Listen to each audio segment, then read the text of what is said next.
Hi everybody, my name is Karen Fabian and I'm the founder of Bare Bones Yoga, and thanks so much for taking a moment to check in with my YouTube channel here. So if you haven't ever been on my YouTube channel before, I'm a yoga teacher and I specialize in anatomy, and I have a signature program called the Blueprint Learning Program where I teach teachers how to apply anatomy to teaching, mainly through the cues, the sequences, and their ability to answer students' questions confidently and with ease. And today what I wanted to do is talk a little bit about the anatomy of the hip as it appears in some different postures. And this came up in a conversation with a yoga teacher in my program, and I thought it would make good fodder for the video. The other thing I want to let you know, if you're watching this the day that I post it, or even tomorrow at 5 o'clock Eastern Time, I'm going to be doing a workshop on the hip. So that's tomorrow is April 15th.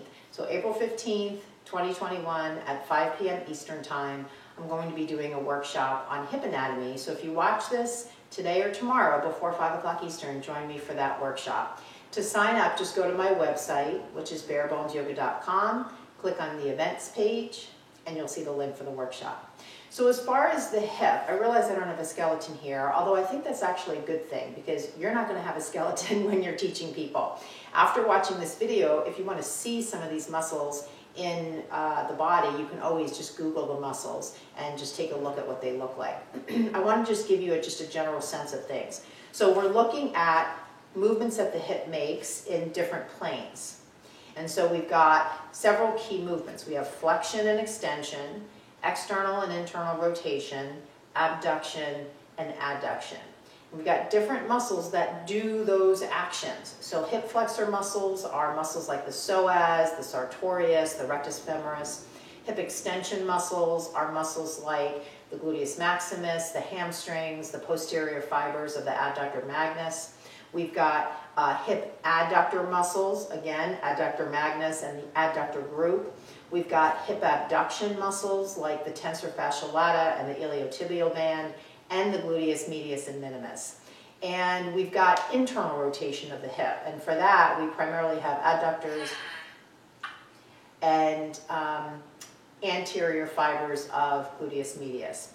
So that covers movements that the hip makes. Now, I understand if you're new to anatomy or you're a current yoga teacher and you know you want to learn anatomy, a lot of what I just said might sound confusing. That's okay. It's a place to start, knowing what you don't know, and then you can go and kind of fill in the blanks. For today, I wanted to just briefly go over those movements. So that's step one. Now, let's take a look at what the hip is doing in a bunch of different postures. It's basically those movements, and then we can start to look at what muscles are creating those movements. And that helps inform us with respect to the kinds of cues we want to use when we're teaching, especially if we want to focus on the anatomy. So let's take a really simple one. Let's take Warrior One. So in Warrior One, I have a hip and flexion and a hip and extension. I have a hip and internal rotation and a hip and external rotation. So this hip here, this is probably the easiest one to see. This hip here in extension is going to be using the glute max and the hamstrings to create that extension. So you could cue people to squeeze behind the right hip a bit to activate the gluteus maximus, which is helping you extend your hip. Here the hip is in flexion. It's kind of hard for people to intentionally contract the psoas, so that wouldn't necessarily be something you'd cue to, but it is good to know. Another posture we can go through is something where both hips are in external rotation, so something like this, like a squat. And so here, we're using the external rotator muscles. So I don't know if I went over those. Those are muscles like the piriformis, the gemelli muscles, there are two of those, and the obturator externus.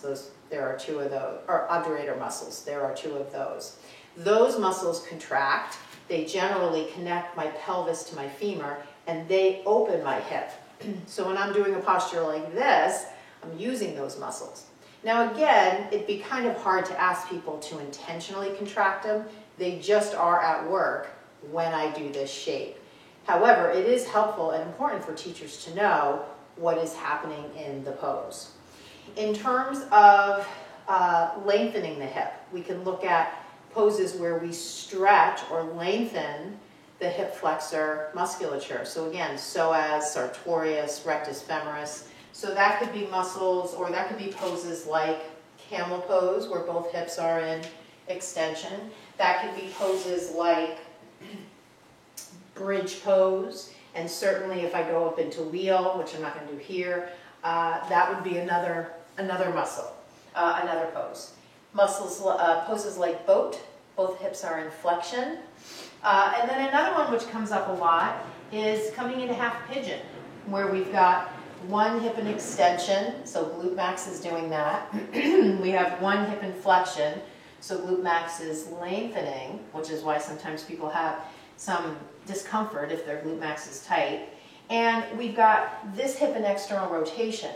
But how much external rotation this hip can afford me is going to determine where my shin is. So that's why a lot of times students struggle to get their shin parallel with the front of the mat, which is not necessary, but something teachers teach, and it can lead to a lot of confusion and feelings like they're not doing it right.